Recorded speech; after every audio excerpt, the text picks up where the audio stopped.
کہ صدقۃ الفطر لازم کس پر ہے؟ ہر صاحب نصاب، صاحب حیثیت آدمی، لیکن یاد رہے زکوٰۃ کے نصاب اور صدقۃ الفطر کے نصاب میں فرق ہے۔ زکوٰۃ میں آپ کے پاس قیمتی فرنیچر ہے، ضرورت سے زائد برتن ہیں، ضرورت سے زائد بستر ہیں، ان کی سیل کا پروگرام نہیں،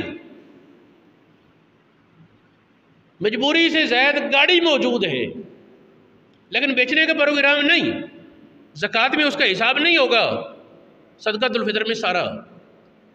صدقۃ الفطر میں یہ ہے کہ جو آپ کی مجبوری ہے، ضرورت ہے، وہ تو روکیں، اور جو ضرورت سے زائد ہے اور دیانتداری سے دیکھیں تو ہمارے گھروں میں شاید ہی کوئی ایسا گھر ہو جس میں مجبوری کی حد سے زائد برتن، بستر، لباس نہ ہو۔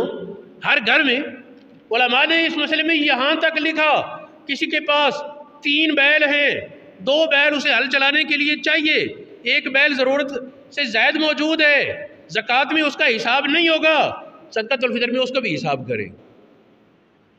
کسی کے گھر کی زمین 5 مرلے ہے، گزارا اس کا 4 مرلے میں ہوتا ہے، زکوٰۃ میں اس مرلے کا اعتبار نہیں جو زائد ہے، صدقۃ الفطر میں اس مرلے کا بھی حساب کرنا ہوگا۔